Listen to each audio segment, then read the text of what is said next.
bersusah hati.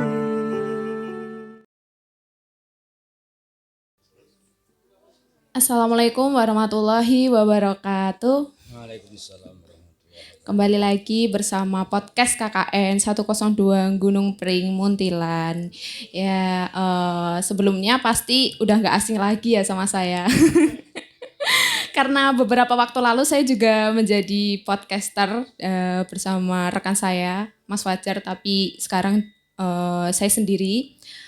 Kalau waktu lalu narasumbernya Pak Bambang, tapi sekarang kita kedatangan narasumber yang nggak kalah luar biasanya nih. Tapi sebelumnya mungkin teman-teman dimanapun Anda berada itu lupa ya saya siapa gitu. Sebelumnya perkenalkan dulu. Nama saya Diah Rahmawati Putri. Saya adalah mahasiswa dari Universitas Islam Negeri Sunan Kalijaga Yogyakarta yang sedang melaksanakan KKN di Gunung Pring Muntilan. Nah, kalau podcast kali ini itu apa ya? Podcast yang terakhir sih kayaknya. Karena kemarin kita udah beberapa kali podcast dan ini closing gitu ya, kayak penutupannya gitu. Tentunya saya di sini nggak sendiri, saya ditemani oleh sosok yang sangat luar biasa.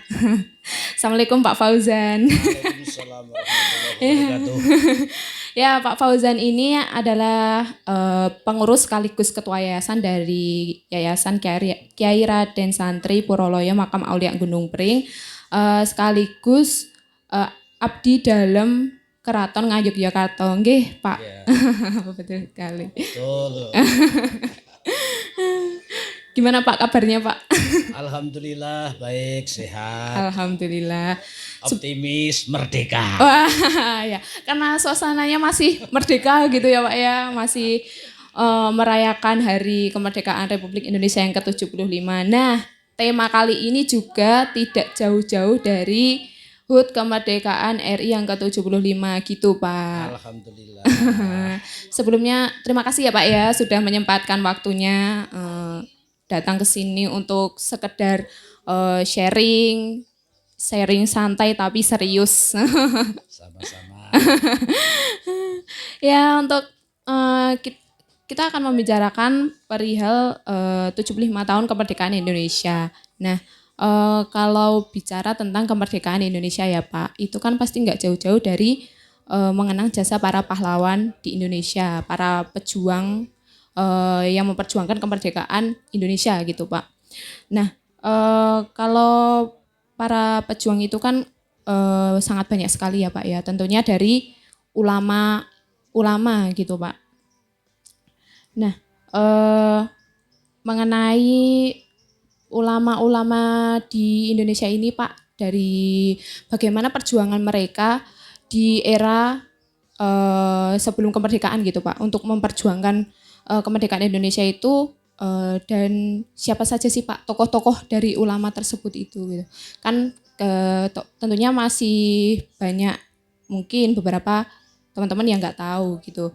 Terutama generasi muda dan milenial itu pasti kan sekarang jarang sekali ya Pak ya. Tahu ulama, ya sekali ulama ya pejuang gitu.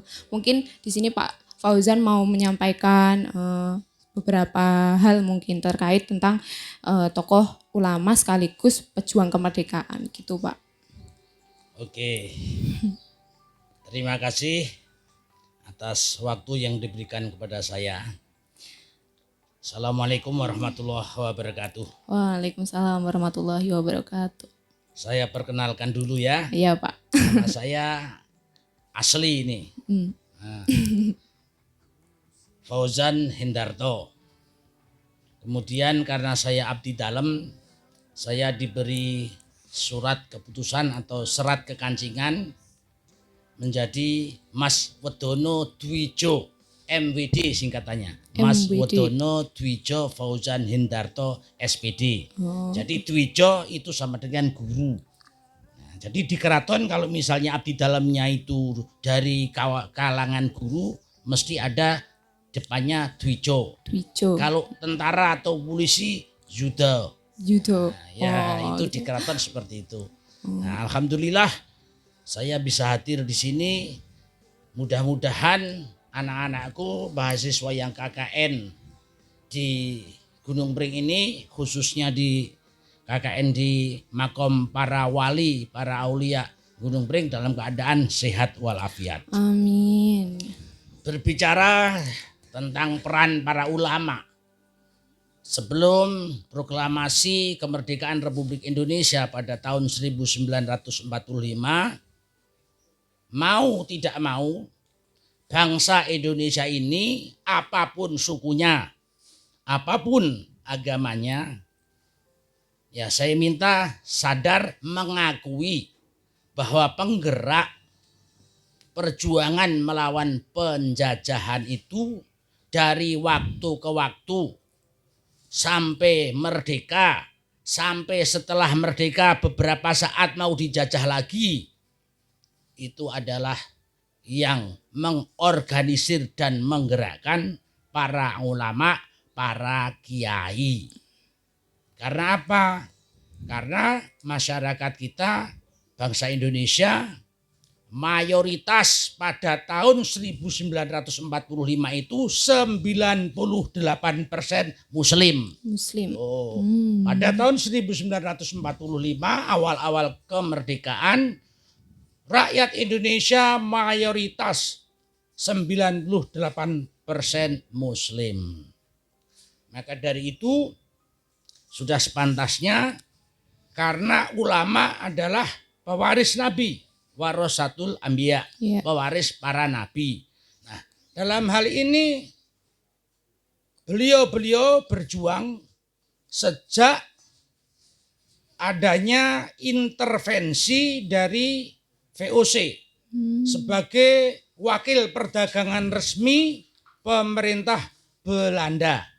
Nah, VOC itu kan singkatan dari Vereniging Oos Company, ya. Iya, Pak. Nah, badan dagang untuk wilayah timur dari kerajaan Belanda yang datang pada tahun 1602, ya. 1602. Maksudnya pertama kali dagang rempah-rempah. Karena di negara Eropa itu kan 4 musim, khususnya pada musim dingin, ya, musim winter dan musim autumn, musim gugur, itu hawanya dingin. Mereka membutuhkan rempah-rempah dari Indonesia yang sangat beragam macamnya dan sangat berkhasiat. Nah, oke, langsung saja.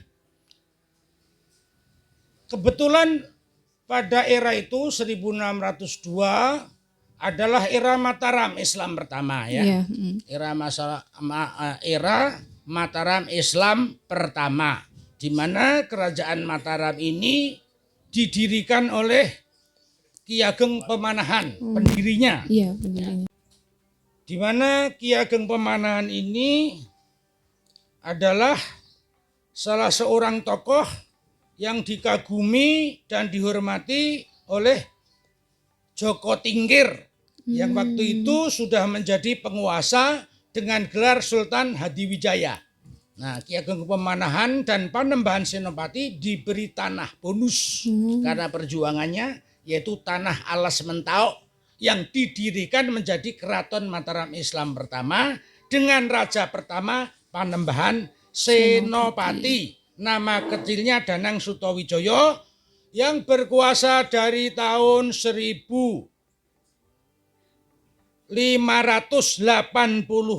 sampai 1601. Nah, itu eranya Panembahan Senopati, putra Ki Ageng Pemanahan. Kemudian era berikutnya, era kedua atau Raja Mataram Islam kedua adalah Mas Jolang. Mas Jolang itu digelari sebagai Sultan Agung Hanyokrowati. Ini dari 1601 sampai 1613, Mas Jolang. Ya, itu era kedua. Jadi sudah ada dua sultan, ya, dua raja. Kemudian yang ketiga adalah putranya Sultan Agung Hanyokrowati, yaitu yang terkenal dengan sebutan Sultan Agung Hanyokro Hanyokrokusumo. Nah, Sultan Agung Hanyokrokusumo ini memerintah Mataram dari sejak tahun 1613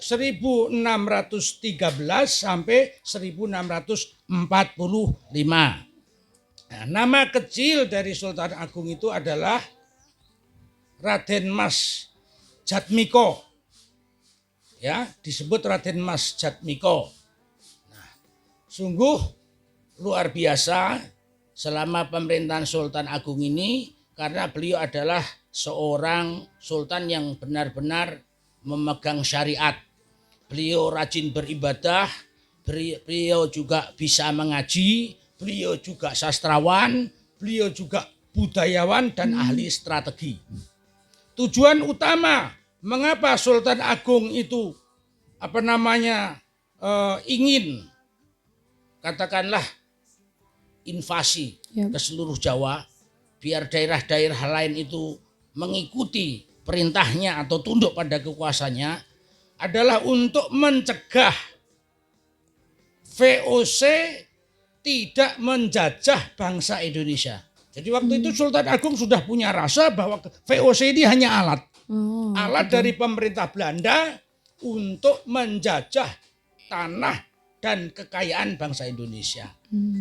Makanya dengan berbagai macam cara Sultan Agung mengorganisir wilayah-wilayah di sekitarnya sampai katakanlah seluruh Pulau Jawa minus Banten ya. Jawa Timur sudah, Jawa Barat kecuali Banten sudah, terus Kalimantan dan Sumatera. Kalimantan disebut Sukadana. Nah, sehingga beliau terkenal sebagai raja besar dari Mataram, yang di waktu pemerintahan beliau itu keadaan rakyat sungguh makmur. Karena beliau membuat sistem irigasi pada pertanian. Ya. Kemudian sistem perdagangan yang sangat protektif. Kemudian strategi perang yang hebat. Lalu pelatihan para prajurit keraton yang sungguh-sungguh strategis dan mumpuni. Latihan perang, latihan berkuda, latihan memanah dan lain-lain sudah benar-benar dipersiapkan oleh Sultan Agung. Dipersiapkan untuk sewaktu-waktu kalau menghadapi tentara yang dibiayai secara resmi oleh VOC. Maksudnya tentara Belanda gitu loh. Iya. Nah, ini. Nah, sudah sangat jamak bahwa di dunia itu kan selalu ada pro dan kontra. Ya, ada hero, ada pengkhianat. Nah, demikian pula pada waktu Sultan Agung memperluas wilayahnya, banyak sekali raja-raja kecil atau adipati-adipati yang tidak ingin tunduk kepada Mataram rezim Sultan Agung. Mereka berontak melawan. Berkhianat berarti ya Pak ya? Ya bukan pengkhianat. Karena waktu itu memang rasa kedaerahan. Rasa kedaerahan masih tinggi. Sehingga masing-masing ingin katakanlah menjadi raja yang berpengaruh. Menjadi adipati yang berpengaruh. Menjadi sultan yang berpengaruh. Sehingga resistansinya sangat tinggi. Contohnya adalah Surabaya. Surabaya ini adipatinya memberikan perlawanan yang luar biasa, ya. Tapi pada akhirnya juga berhasil takluk lah. Surabaya, Lumajang, Kediri, Blitar, Pasuruan dan lain-lainnya. Melihat kekuatan Sultan Agung seperti itu, VOC mengadakan pendekatan, mengirim duta, konsul ke Mataram. Demikian pula sebaliknya Sultan Agung masih menerima dengan baik, mengirim duta ke Batavia. Nah, tapi lama-kelamaan tampak sekali bahwa VOC ini ingin terlalu mencampuri urusan dalam negeri Kerajaan Mataram, ingin memperalat Kerajaan Mataram untuk menguasai perdagangan, ya. Sehingga Sultan Agung sebagai sultan, sebagai raja tidak berkenan. Nah, pada akhirnya Sultan Agung gregetan, jengkel dengan ulah VOC yang sudah banyak membuat susah rakyat di bawah Sultan Agung di bawah Kesultanan Mataram. Banyak yang susah karena ya dalam berdagang licik, lalu memonopoli perdagangan, suka juga ngapusi atau ngakali dalam perdagangan, mau mendominasi barang-barang dagangan lain karena bersaing dengan katakanlah orang-orang Cina, orang-orang India atau bangsa lain yang dari Eropa yang kebetulan ingin menanamkan investasi di Nusantara pada waktu itu. Nah, lama-lama jengkel karena VOC juga mempengaruhi para adipati di bawah wewenang Sultan Agung untuk berontak. Nah, maka dari itu Sultan Agung mengirim tentara ke Batavia pada tahun 1928, tapi sayangnya gagal. Kenapa itu, Pak? Kenapa Ya gagal? gagalnya karena VOC sudah mengetahui, lalu VOC menanam orang-orang yang punya kekuasaan semacam adipati-adipati di daerah Jawa Barat untuk menghambat atau katakanlah melemahkan tentara Mataram itu. Ya, salah satu contohnya dengan membakar lumbung-lumbung padi persediaan tentara Sultan Agung selama dalam perjalanan ini dibakar semua, gitu loh. Kemudian pada tahun 1629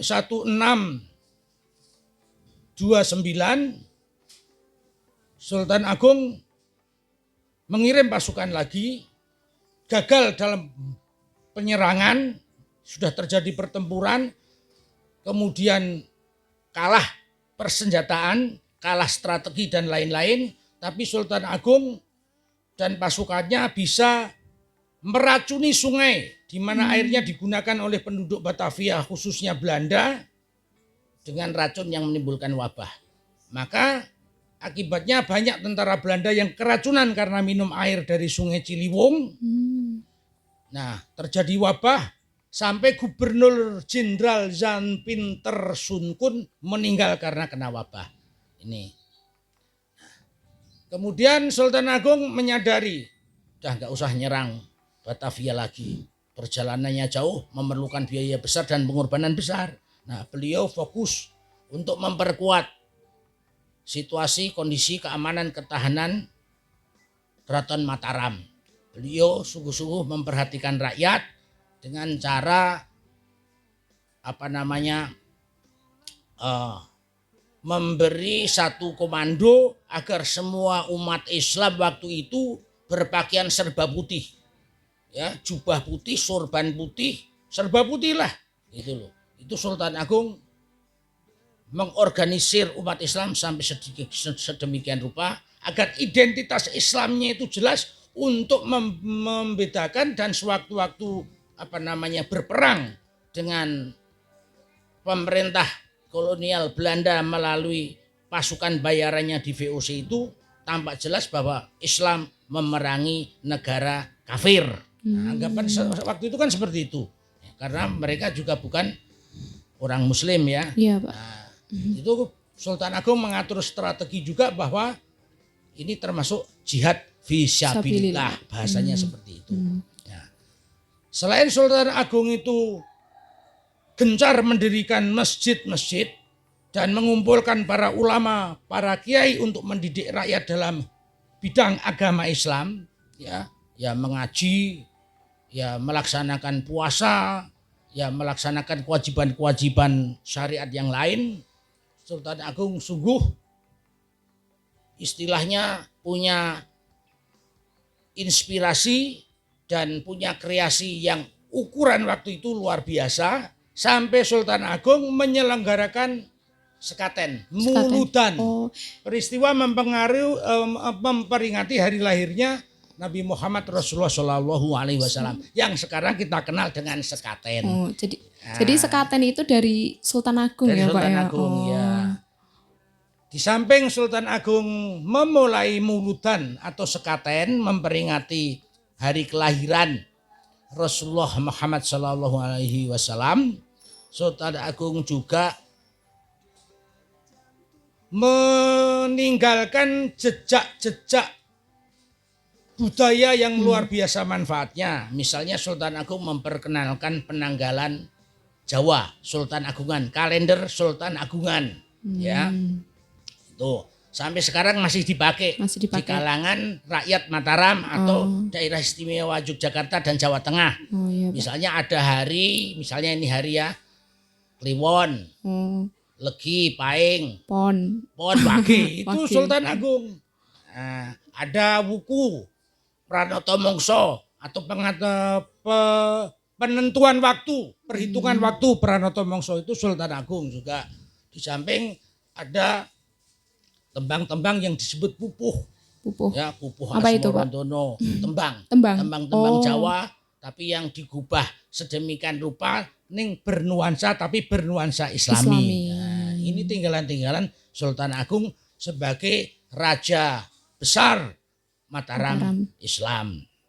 Nah, itulah sedikit banyak peran Sultan Agung yang mempertahankan nusa dan bangsa menentang melawan penjajahan Belanda melalui VOC. Jadi Sultan Agung ini benar-benar luar biasa sekali ya Pak ya. Padahal itu zaman dulu, tapi beliau itu pemikirannya sangat cerdas sekali ya, gitu ya Pak betul, ya. Betul, memang beliau termasuk jenius, cerdas, wawasannya luas. Maka dikenang sebagai Raja Besar, Sultan Besar Mataram. Oh ya. Kalau tadi kita sudah berbicara tentang Sultan Agung dan beberapa ulama yang memperjuangkan kemerdekaan RI gitu ya Pak ya. Itu mungkin secara keseluruhan gitu. Tapi kalau boleh saya tahu nih Pak ya, mungkin teman-teman juga mau tahu kalau di Magelang sendiri Pak, ada tidak ya Pak ya ulama sekaligus pejuang kemerdekaan? Mungkin Magelang dan sekitarnya gitu Pak. Apakah ada? Alhamdulillah gitu? Banyak sekali. Banyak sekali. Jadi para pejuang sebelum kemerdekaan itu memang mayoritas yang memimpin, yang menggerakkan para ulama, para kiai. Ya. Sejak dari era Sultan Agung sampai era Pangeran Diponegoro dan seterusnya. Nah, ini memang waktu itu kan agama selain Islam belum populer atau belum populer. Misalnya Buddha dan Hindu waktu itu sudah sudah kalah pengaruh dengan Islam yang disebarkan oleh Wali Songo ya kan. Nah, makanya era Sultan Agung kan sekitar sudah 100-200 tahun lah dari sejak Wali Songo toh. Sekitar 100 tahun sampai 200 tahun sejak Wali Songo. Sehingga agama Islam sudah menyebar di seluruh Jawa. Ya, alhamdulillah dalam era kurang lebih 2 abad itu sudah banyak ulama yang punya pondok pesantren, kiai yang punya pondok pesantren, muridnya, santrinya banyak, sehingga Islam lebih cepat tersebar. Jadi tanpa bantuan para kiai, para ulama, ini Islam tidak akan tersebar demikian cepat dan luas, damai, tanpa perang. Nah, ini makanya kita wajib bersyukur bahwa para ulama, para kiai benar-benar mempelopori perjuangan melawan penjajahan dimanapun, tidak hanya di Jawa, di Sumatera, di Sulawesi, ya toh, di Maluku, yang tidak mungkin di Papua aja. Ya, berarti peran ulama ini benar-benar sangat penting sekali ya Pak ya. Jasa-jasanya juga sangat banyak sekali gitu untuk memperjuangkan kemerdekaan Republik Indonesia ini gitu. Betul. Termasuk para wali aulia Gunung Pring ini ya Pak ya? Betul, termasuk para wali, para aulia Gunung Pring. Semisal Simbah Kiai Dalhar. Ya, ini beliau kan tokoh ulama besar di tingkat nasional. Ya, beliau di Mekah itu 19 tahun mengaji, menimba ilmu Islam itu di Mekah 19 tahun waktu itu loh. Iya, Pak. Di mana orang menempuh perjalanan masih Indonesia sampai ke Arab Saudi naik kapal berbulan-bulan. Di sana naik unta, mungkin bisa juga jalan kaki. Padang pasirnya masih sepi, panas. Nah, ternyata Mbah Kiai Dalhar kuat sampai 19 tahun. Nah, sepulang ke Indonesia, Mbah Kiai Dalhar mendirikan pondok pesantren yang diberi nama Pondok Pesantren Darussalam. Darussalam. Ya, santrinya banyak dari Jawa Timur, dari Jawa Tengah banyak. Nah, Mbah Kiai Dalhar menanamkan sikap bahwa penjajah itu tetap harus dilawan, tapi Mbah Kiai Dalhar tidak melawan secara fisik, ya, secara syariat. Misalnya para muslimin, santri-santrinya Mbah Kiai Dalhar itu memakai sarung, memakai pecis, tidak memakai celana dan jas seperti orang-orang barat. Oh iya. Ya, khususnya Iya, Pak. Belanda. Iya. Nah, ini kan bentuk perlawanan. Iya, betul.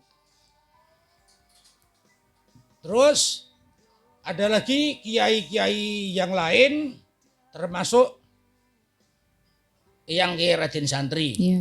Eyang Kiai Raden Santri itu kan masih saudara dari Panembahan Senopati, Iya, Pak. tapi dari garwo Selir ya. Iya. Makanya gelarnya Pangeran Singosari karena bukan dari garwo Padmi. Dia juga seorang panglima perang pada saat Sultan Agung masih menjabat sebagai sultan. Karena kebetulan Eyang Kiai Raden Santri atau Pangeran Singosari usianya sampai 150-an tahun. Ceritanya seperti itu. Sehingga beliau bisa katakanlah mengawal perlawanan terhadap penjajah maupun mengawal Sultan Agung dalam penaklukan wilayah-wilayah lain, khususnya Jawa Timur. Beliau panglima perang. Setelah bosan menjadi panglima perang, beliau mengembara sebagai ulama. Sebagai kiai menyebarkan Islam di wilayah Kedu. Kedu itu ya Kabupaten Magelang, Kodia Magelang, Purworejo, Wonosobo, Temanggung dan lain-lain. Tapi Allah mengendaki yang Kiai Raden Santri yang hidup pada abad ke-17 ini bisa tinggal dan memiliki pondok pesantren di dusun santren Desa Gunung Pring waktu itu. Sehingga santren itu diambil dari nama di situ karena ada pesantren banyak santrinya. Santrinya Eyang Kiai Raden Santri atau Pangeran Singosari.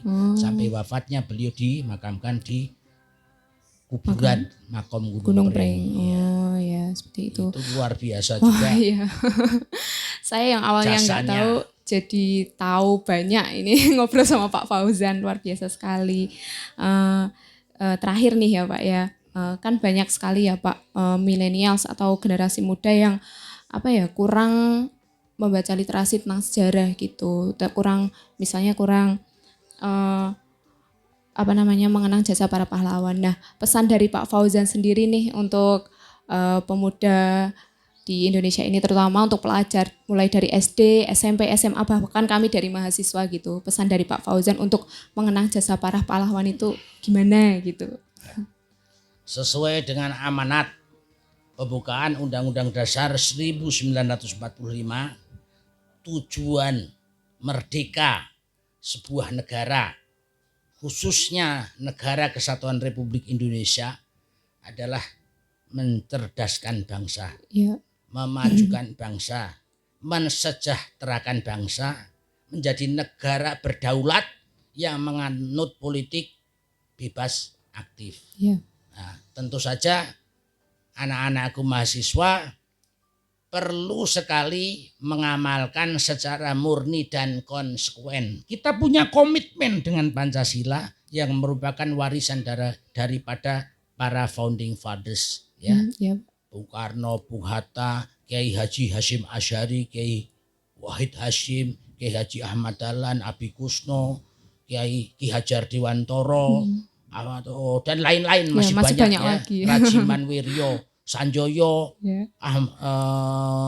Muhammad Yamin, Profesor Supomo dan lain-lain itu para founding fathers yang merancang Undang-Undang Dasar 1945.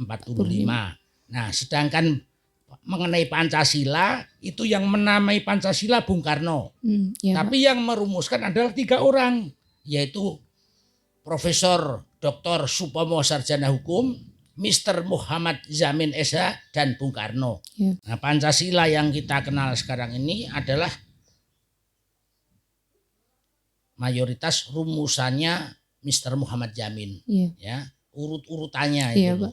Nah, dalam Pancasila anak-anak tentu sudah mengenal sila pertama sampai kelima. Tidak ada yang bertentangan dengan syariat Islam, ayat-ayat suci Al-Quran, karena kelima sila itu adalah sebetulnya produk para ulama, para kiai umat Islam yang diterjemahkan menjadi ideologi, ya, menjadi ideologi negara Republik Indonesia, Pancasila. Kalau Pancasila ini dilaksanakan dengan konsekuen, dengan komitmen penuh, ya, karena tujuannya sudah jelas tadi, amanat pembukaan Undang-Undang Dasar 45, memajukan bangsa, mencerdaskan bangsa, mensejahterakan bangsa. Loh, sejahtera itulah yo artinya sangat universal, luas, gitu.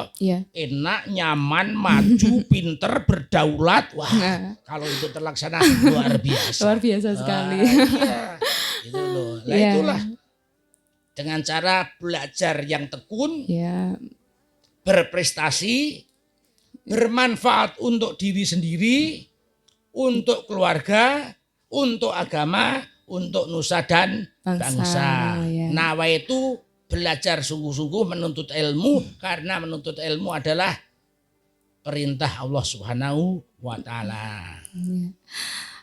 Ya, sangat luar biasa sekali ya teman-teman yang dimanapun Anda berada. Pesan dari Pak Fauzan, terus cara sejarahnya para ulama yang sangat luar biasa ya Pak ya. Karena waktunya kita terbatas sekali. Maaf ya Pak. Mungkin problem. Ya, mungkin kita lanjutkan nanti di rumah Pak Fauzan. Bisa, silakan, welcome. Terima kasih ya Pak Fauzan sudah meluangkan waktunya di sini, berbagi ilmu, berbagi pengalaman juga. Jadi ilmunya kami bertambah juga buat teman-teman juga dimanapun Anda berada. Podcast kali ini juga kita kerjasama dengan Jejak Digital NU. Jangan lupa follow Instagramnya di NU Muntilan. Lalu jangan lupa juga follow Instagram kami KKN102_Gunung Pring dan channel YouTube kami KKN102 Gunung Pring ya. Mungkin itu saja ya Pak ya. Kita sambung lain kali mungkin Pak. Ya, sekian dari saya. Apabila ada salah kata, saya mohon maaf yang sebesar-besarnya. Billahi taufik walhidayah. Wassalamualaikum warahmatullahi wabarakatuh. Waalaikumsalam.